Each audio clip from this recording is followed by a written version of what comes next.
Hello, my name is Jim Cunliffe, and I'm with a group called the Cultivator. And what we've done is we've looked at wildfires over the last couple of years, and we've developed a couple innovative ways to take and deal with them, and to deal with their death and destruction, etc. Now, based on that, one of the latest studies done is if I lie to you and give you a conspiracy theory, you'll believe me a lot better than if I don't. Okay? So, I'm not going to lie. So you're probably not going to believe me. At least that's what it says according to that report. Now, what we've done is we've worked on this project for a little over 2 years. And we looked at the way that wildfires are being fought today.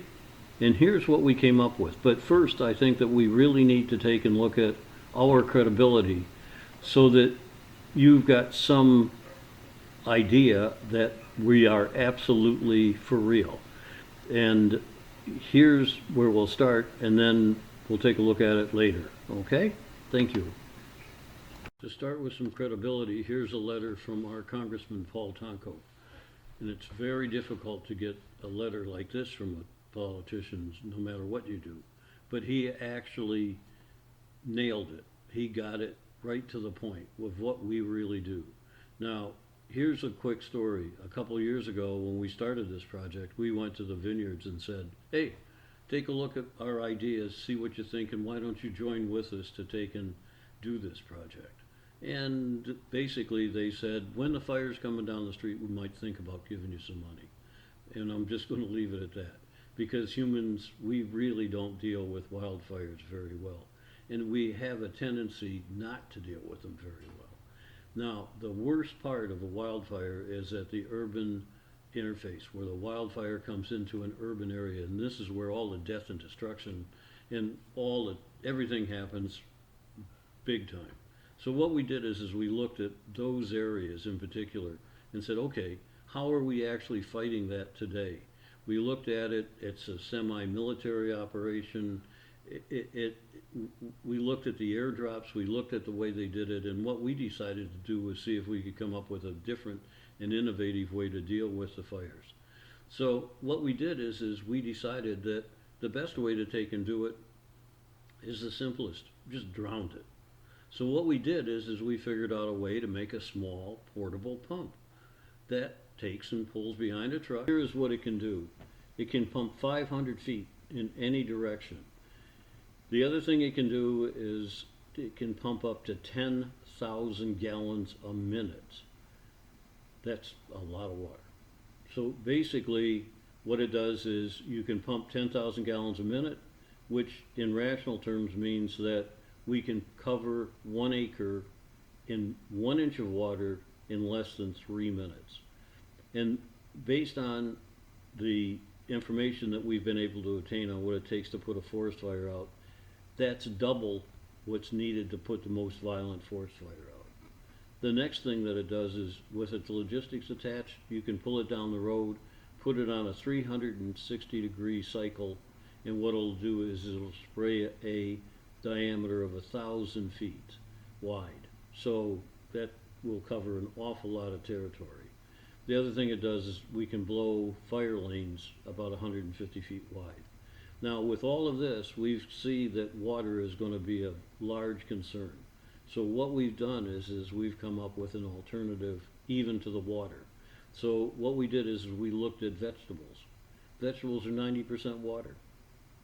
What we do is we make a slurry out of the vegetables, add a few little other things to them to help retain water, and we come up with an 80-20 ratio.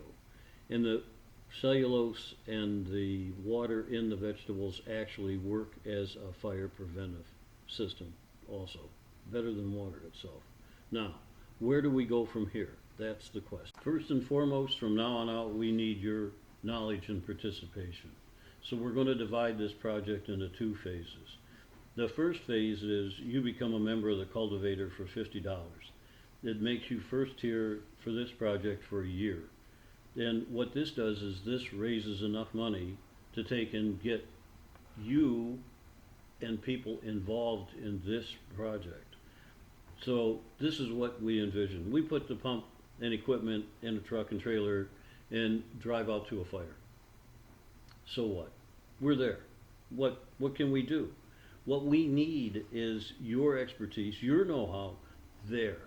Okay? All types of people are going to be involved. It's going to take everything from insurance people to firefighters to tanker truck drivers to machinists and fabricators and even lawyers and politicians and social network people, okay, to take and do this.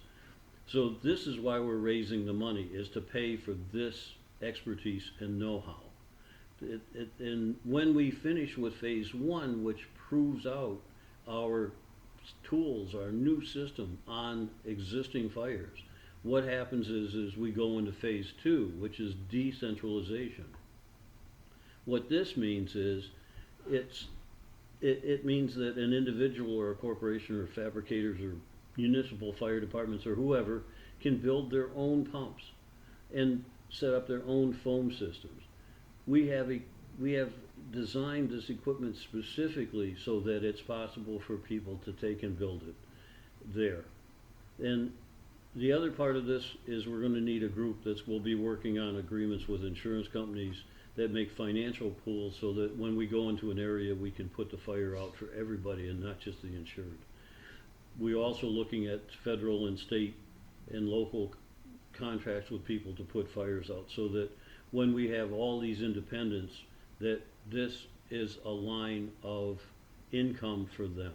So now this goes right back to our core philosophy of having people take control of their situation. This is not a casino. It will actually create employment for the greater good. And one other thing, right now, let's add a little bit of conspiracy to this. For the phase one, what we want to do is we want to communicate via email and YouTube. We don't want to put this out yet onto the net or into a web system. So just bear that in mind as we move forward. Here's our truck, and I'm going to show you our competitor at this point in time.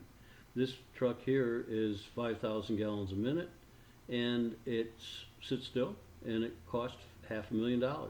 Now for some credibility, here's where we started out. Here's where we're at today. Here's some of our members. And the other thing that we've got is here's the project that we did down in Puerto Rico that we got the letter of introduction on.